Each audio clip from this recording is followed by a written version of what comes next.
Right. Ryan, it's so nice to have you here.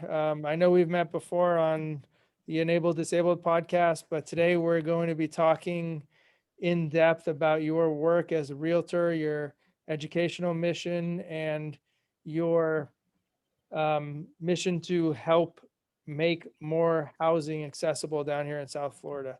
So for people who don't know you, tell us a little bit about what you do as a realtor and what you specialize in. Awesome. Thanks for the invitation. And it's always great collaborating to get a lot of these missions accomplished. Biggest mission is accessibility for individuals with disability. I'm a quadriplegic C3-4 complete. Been injured post 26 years as a teenager, so I know what the able-bodied world is like. But most of my life I've been with a physical disability confined to a wheelchair, which hasn't stopped me. Did my education, went to school, and ultimately got my license to do real estate and then become a real estate broker and have a brokerage called Ryan Realty Group. And the focus is, and the niche is seniors, 50 or older, as well as individuals with disabilities to meet their needs when it comes to accessibility. And we as myself as and others within the brokerage, we try to work within the South Florida region, but we'll work in other areas of Florida depending on the need if we can't find anyone else that can help us. But we're always wanting to look for the features, the ramps, the non-barriers, the roll-in showers, the rails, and the roll-under sinks, bathroom, kitchen, and that tends to be a challenge.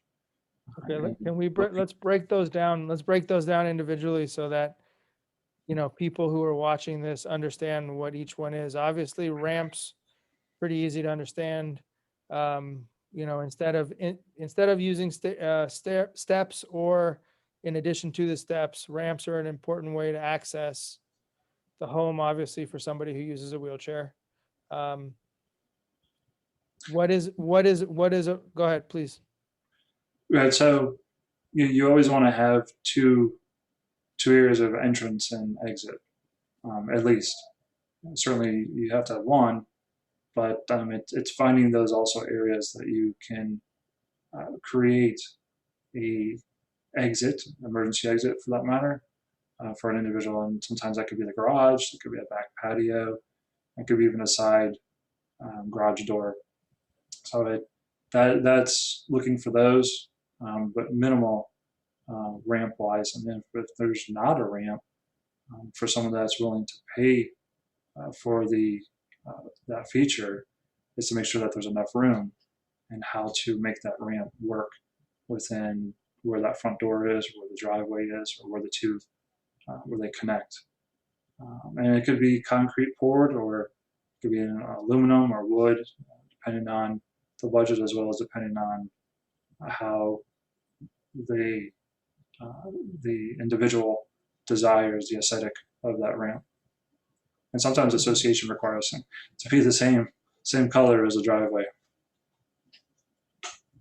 Okay, and so one minimum, two preferred. And then if there is only one, obviously, then that also becomes the emergency exit as well. Correct. Okay. Correct.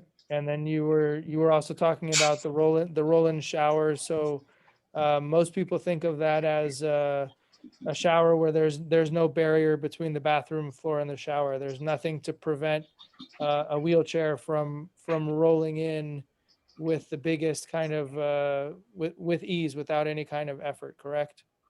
Yes, that's correct. And it's sloped where the water is going towards the drain and not towards the toilet or towards the door, to prevent slipping. Because not everyone in a wheelchair necessarily needs a roll-in shower. Someone that's using a walker or may use some type of crutches or a cane. It's just an easier way for them to walk into the shower without having a barrier, a water barrier, or what they call a step-in shower. So that can be a hazard. For wheelchairs, it becomes a challenge because now you have to put a ramp and then you have to build up the shower, creating it or using some type of drainage system so they can get in with a rolling shower chair. I saw I was at an event last week called the Livable Environments, and there was a person there who uses a wheelchair who got into designing homes and bathrooms. And in Canada, they're using a lot of the trench drains that they say work really well for the roll-in showers. And she actually had some very clever um, customizations for the benches. Like she personally gets up off the chair and onto the bench, then showers. Then and benches are a good option. It's based on, see, the American Disability Act encompasses as much as possible everyone with a disability. The ADA does not umbrella residential. Yep. So each individual has their own special needs. So that bench would be a great idea, but for me, it would not be useful. I'm confined to a wheelchair. I can't, me individually, physically get up and transfer to it. I would have to get help from an attendant caregiver. And the best way of doing that is for me to transfer into a roll-in shower chair. So when creating these accessible features, it's always trying to ask the individual, the homeowner, or the buyer, potential homeowner, what their individual needs are when it comes to bathing and kitchen and bedroom and so on and so forth, and trying to work within those parameters to get those needs met. But it for her, I mean, it's a great example. And it's also a good example for what I was saying with our niche for Ryan Realty Group is seniors, senior that may be 50 years old, as they start to progress or ALS kicks in or whatever other disease is debilitating, that they're then going from walking to a wheelchair, but they could still have, at least some strength to transfer. That becomes a great use for them, down the road, that there is that folding bench. Absolutely. And then, of course, there needs to be, so talk a little bit more about the accessibility, especially in the shower, the doorways. What is the recommended width that those doorways and those entry points need to be? Well, that's all based on the design of the bathroom itself. So depending on what the turning radius, where the bathroom is, sometimes you have to relocate that bathroom door. Most individuals like to have the pocket door because they can have the door hidden, but it's also easier, just with a finger to push it rather than grabbing an ADA door handle, flat, not a knob, and pulling that because sometimes the chair gets in the way. Again, going back to the individual's needs, but to really get to best for when it comes with is the best is to go about 36 inches wide. And the wider the better. If you get too wide, you may start taking space from other areas like a walk-in closet that may be butted to the bathroom, or even a bedroom. So not every home is exactly the same. They're not cookie cutter. So you got to look at the design of the home and how you can be able to configure it. But 36 inches is more than enough room for a chair or a patient lift, which we tend to call a Hoyer lift, if someone is using that to transfer into a shower, for it to get through. And enough room for an individual shoulder-wise that may be an intended caregiver, that they have enough room, moving around, from, well, not moving around, but transferring, when it comes to either pushing the roll-in shower chair or when you're pushing that individual in a patient lift. Okay. And then, and the next thing you mentioned was the the sinks, the countertops and the ovens of having the ability to, open underneath, correct? Which you don't, again, we don't see often, unfortunately, but could be I've seen designs that it looks really good in order to incorporate that. But essentially it's to be able to have the chair roll under so that the person can still manage to do the things that they need to do in those areas, correct? Yep. Sinks, cooktops. Again, based on the individual's needs. For myself, I don't necessarily need a roll under because I cannot physically brush my own teeth or wash my own hands or cook for that matter. My dependency is on others to do the daily living for myself. But for someone that might be a paraplegic, um, it's to their need as well as for their budget. Sometimes budget doesn't really allow to take a whole kitchen out and redo all the cabinetry custom. Sometimes it's just as easy as taking the lower doors of the cabinet out and cutting it back. Sometimes you got to move the plumbing around or finagle and redirecting the garbage disposal, but making sure that's all enclosed and covered so there's no hanging wires and there's nothing loose that would potentially become a hazard to the individual in the chair, especially their feet and their calves and knees. And then those doors can be closed. So from an able-bodied perspective, walking into a kitchen, it looks like a regular kitchen cabinet where the sink is. But for someone, in a chair, when they roll up to it, they just open the doors and they can roll under. And that's been done in most cases. But with a cooktop, for example, there's even height adjusted cooktops. You just hit a button and electronically they'll go up and go down to a level that's needed.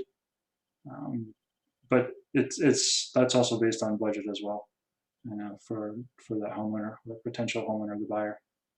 Yep. So what are some of the other things that you look for when you're assessing a home for a potential buyer?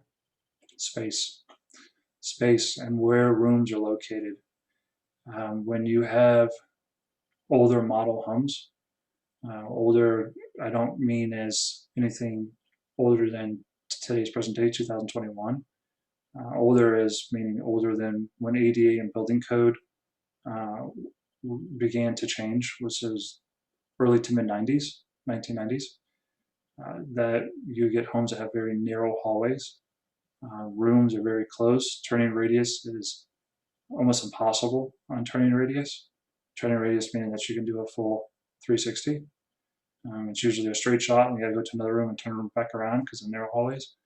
And finding rooms, especially bathrooms, that have a potential. There are a lot of bathrooms in South Florida that have a confined toilet or toilet bidet combo that are within its own, so to speak, closet with its own door, privacy. Um, that doesn't work with someone trying to transfer, or if it's turned on an angle for them to get in a chair. It's very tight quarters. But with budget and with means, and that's usually the first area for accessibility is the bathroom and then the kitchen.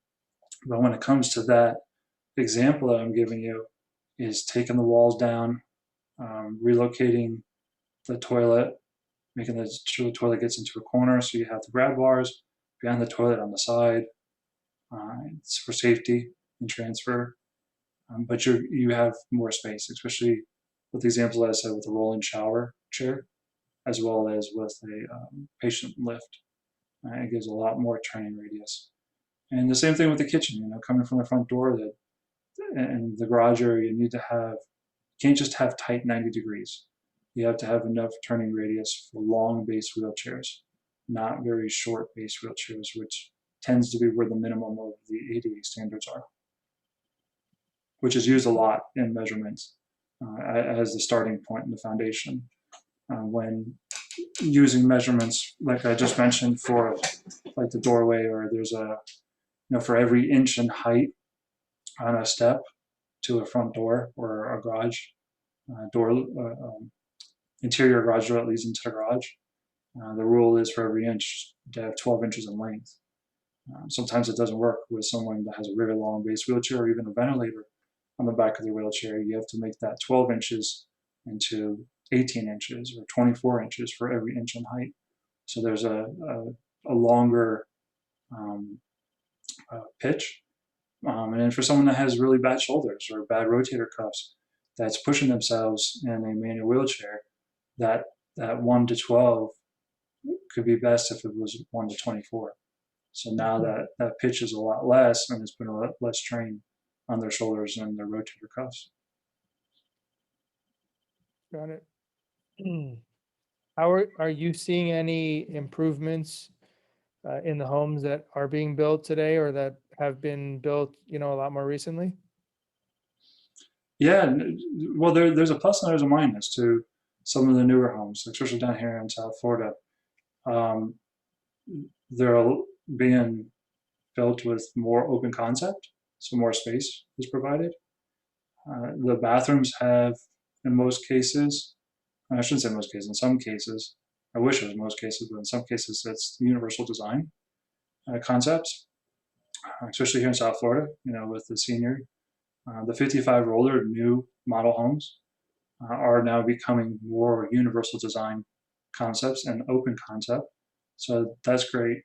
But the downfall to it, the negative of it, is because land is so scarce, builders have to throw a lot of units per uh, per lot or per land that they've acquired.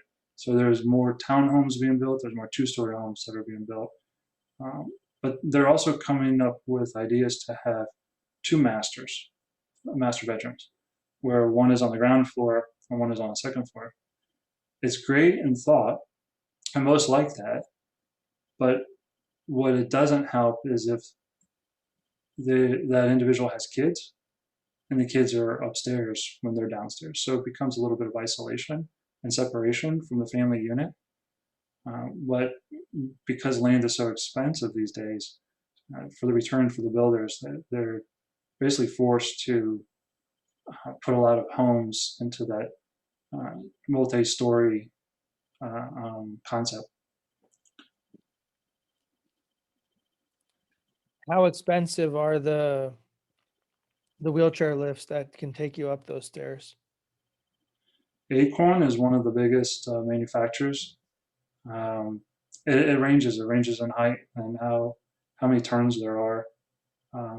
I've seen anywhere between 15 to even $30,000, depending on the chairs. But for someone like myself, I wouldn't be able to use it because the concept of it is from wheelchair transferring to bench and then hitting the button and climbing up the tracks. Not the individual climbing tracks, but the system climb up the tracks to get to the second floor. Someone like myself that has to use the wheelchair for mobility, I wouldn't be able to get on it. Now, they do have wheelchair elevators where they're um, they're almost identical to like an elevator in a commercial building. They're not as heavy constructed, but there are a lot of areas in this country where someone is injured and then they return home. When I say injured, a spinal cord injury, and they return home, that a lot of times they're at the ground level. They are sleeping at the ground level until they can come up the funds, until they come up the funds to get a lift. Because most homes, say in the Carolinas and the Virginias, even in the Northeast, New York, New Jersey, there's a lot of the 2, 3 story homes. So these elevators have to be installed. So sometimes it can be a challenge because some closets were taken, because they need that room. Sometimes bedrooms are taken, or offices, or dining room. Just depends on how it was built. And then they also have what they called lifts. So if someone's had maybe 6 or 7 stairs from the driveway to get to the front door, and maybe they can get into the garage and go up a ramp to get into the main level, like the utility room or the laundry room, but then there's stairs to get to the main level. There are wheelchair lifts that you can then put to the side of those 6 stairs, get into the lift, it lifts you up, and then you get onto the main platform of those stairs, and then you can get into the front door. And sometimes in the back patio as well, they're used as well. So there's a lot of equipment that's then used to help assist with the accessibility factor of it. But it's all budgetary as well.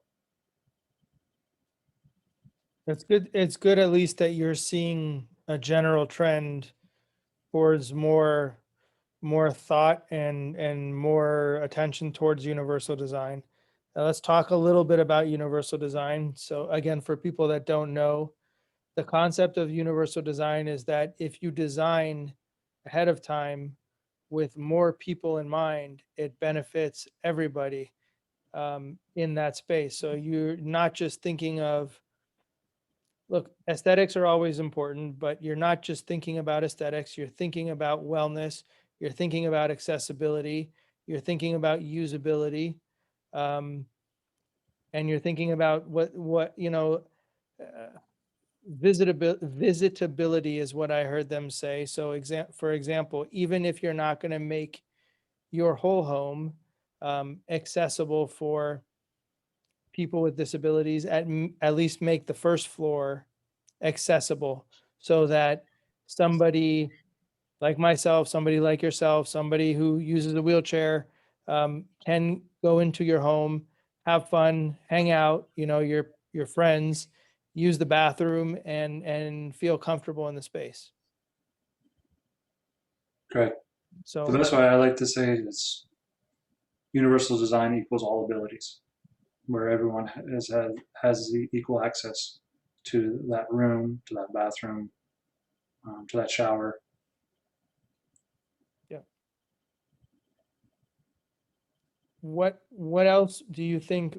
What do you think is missing that we can do better as as an industry or as people, like let's start with in the architectural slash design world.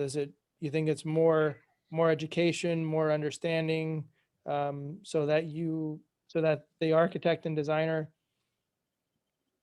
can think through those goals and incorporate them into the house, even if the specific client doesn't ask for it? Absolutely. The bottom line is what you said. It's Yeah. education. Um, you and I, we understand it. We live it. We see it. We know it. We know what's best for us, and we can make recommendations to those that have similar um, or worse situations as a disability. But education is key. Um, in the architect world, obviously they're going to be going to school somewhere. I would think it would be imperative that the professor and or school itself has someone with a disability that can come in and not necessarily have to have a degree in architecture, but they have the built-in degree of what a disability entails and what the challenges are. And if they can learn from their challenges, then they can start broadening open their mind to some of the other things that they may be building, like putting a staircase in front of an elevator. It's those little things that you really don't think about unless you're in a wheelchair and you're rolling backwards out of an elevator. Potential risks and the injuries that could come from not knowing that you have a stairwell behind you when you come off the second floor of an elevator. I mean, and this applies too to for populations who have vision loss, right? For populations that have hearing loss, these are all different design elements that universal design does take into account. You can see it with Gallaudet University, that we'll put the link on our for the webinar to this, but is a very famous school for the deaf and hearing impaired. And they are redoing most of their university now with these new design concepts in mind of what makes the space more livable, more friendly, more functional, more aesthetically pleasing for their community. And it's amazing what they've done. A lot of the things you talked about too coincide, like no 90-degree angles, gentle curves, more open spaces. Mm-hmm. The way they configure their benches when they're talking is different because a lot of them sign. So you want to kind of huddle in circles and semicircles as opposed to being put in, having rows in your seats. So it's just, there's so much to learn, which is challenging, but at the same time, the information's out there. And that's the key point, is educating them about that information. Yeah. So can you tell us a little bit about what you're doing on the education front to help educate realtors about accessibility? Yes, absolutely. So I've been licensed since 2006 and really way more involved with the accessibility factor of it. And it's going on 9 years now, where as I list a property that has features, or if I'm looking for a property that has features, an agent that may be looking for those features as we just discussed, the ramps, to roll-in showers, to roll under sinks and cooktops. I refer to as real estate professionals, agents, and brokers, would go on to the multi-listing service, which is MLS, and we would add within our search boxes that we're looking for whatever feature that we're looking for. Most of the time it's handicap accessible. And because of the lack of education, not due to the fault of the real estate professional, because of the lack of education that's even provided, as we were just mentioning with the architectures, the fundamentals, that the results come up as penthouses and, in 55 or older communities, a bathtub that has a suction cup handrail. Now, that's great for someone that is not confined to a wheelchair. When you start looking further into the pictures that was provided by the listing agent, you begin to see that that door is a very narrow, at times 20-inch door. Me in my wheelchair, I could get my feet through a door, but as I start going further, my armrests in the back of my chair are not going to make it. So it's not handicap accessible. So in seeing a lot of this over the years, I decided it was time that I start to educate by putting a course together. We just got it copyrighted. It's been recorded with U.S. copyright, United States Copyright Office, United States Copyright, and it's in preparation to go out to agents in Florida for continued education credits, but it will also be available to other agents. It just won't be continued education until other states approve it, because each state has to approve the course. So the goal right now for me is to get this course and information out there, especially here in Florida, so that when looking for accessible property, that features like roll-in shower, which are true roll-in shower, that they as the agent realizes what that feature is. And as a handrail may be great on a wall, can somebody even get through the door to get to the wall? And also how to work and accommodate someone with a physical disability or even with a sight impairment, and being their agent and working with their technology to use contracts. So it's not just the features, which is a chunk of it, a large chunk of the course, but it's also how to work with someone with a disability and give examples of accommodations, especially with someone with a disability as being a tenant, what those rules are, what the laws are, laws that exist with multifamily compared to single family, and the difference between ADA and fair housing. And so it provides a lot of examples, and just getting education across so it becomes easier to find these properties. Me as an agent looking, but also as a consumer who goes onto realtor.com that is just looking for properties that may have a ramp or may have a roll under kitchen sink. So I try to get that course. I'm trying to get the course completed for all states by the end of the year. Florida, it should be by the end of the month. We should have the approval for it. That's amazing. That's a lot of work, and congratulations on getting Thank you. that done. That's super important. Another thing that was interesting that you said there, though, is in this is teaching them. But you had also mentioned before in a previous conversation that documentation is also super important too, right? So, for example, a rail that is held up like suction cup is not is okay for some people, but it's not going to work for somebody, for example, in a wheelchair who's transferring their weight from one location to another, right? So you're going to need something more that can support more weight. Or for example, um, there's better ways to, what kind of ramps are being used, how much weight can those ramps support, what's the angle, what's the pitch of the ramp, all of those things. The better we can document them or describe them, the better the information is going to be. Absolutely. You know, nothing against handrails that have suction cups on it. They do come in handy and they're useful. But when you have someone that's using a lot of weight continuously pulling to help transfer themselves, eventually that rubber, depending on the climate, cold or here in Florida, humid, those suction cups will become brittle.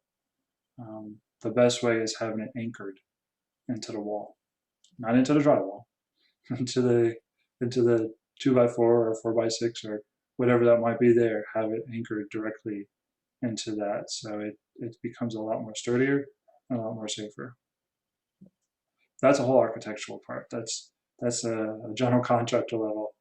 Um, I don't go that detail in the course because I'm not licensed as a general contractor, but I do talk about when it comes to also safety levels and what are also safe environments for someone with a disability and how to best provide them with the accommodations without it hindering their health, um, especially when you got a lot of dust and hazardous materials that are in the air when there's modifications going on in the home.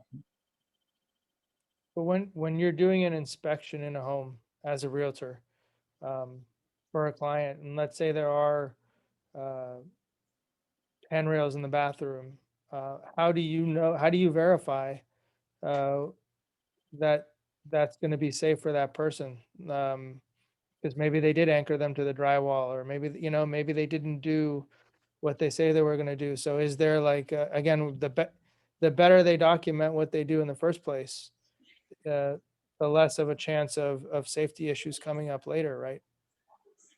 So if there are handrails, let's just say the handrails are for a toilet, and if it meets the need of the individual, and that's just one less accommodation that we don't have to really worry about because it's already there. Um, that's great.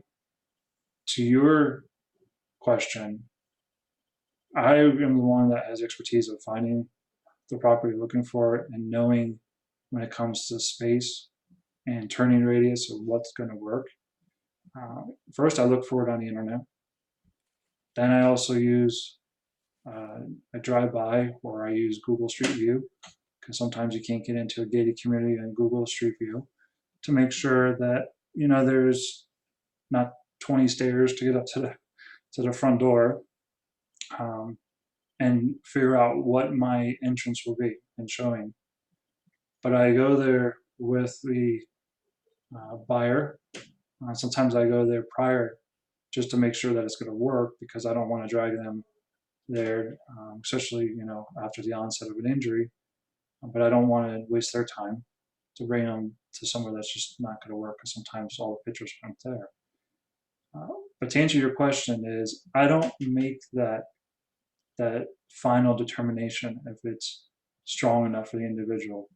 Once we figure that the property is going to be meeting the needs, and there's potential to meet at least 100% of the needs, a general contractor that has experience, especially with ADA experience, because they use a lot of those minimal fundamental um, measurements.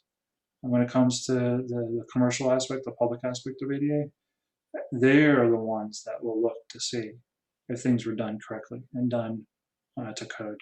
And I leave that to them because they have that professional expertise. One, I can't even pull the rail to begin with, but I don't even want to guess and say, yep, that looks good. It was done right, where it could have just been drilled right into the drywall for all we know. And then two, I'm not going to ask anyone to pull at it and we rip it out of a wall and now the seller is having a very not so happy day with us.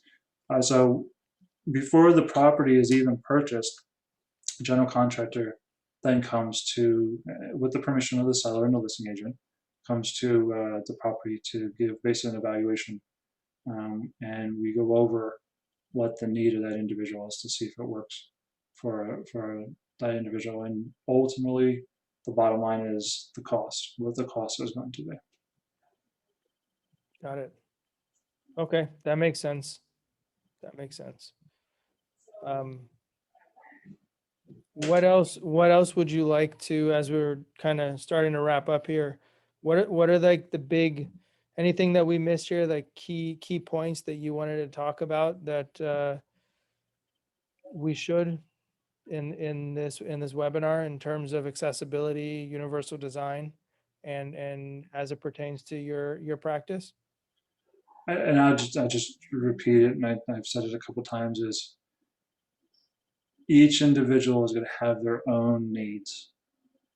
Some individuals don't even care to even have an accessible bathroom. They just want to have a safe place to live. And if they're going to bathe in bed for the rest of their lives and they're fine with it, that's their call. That's their objective.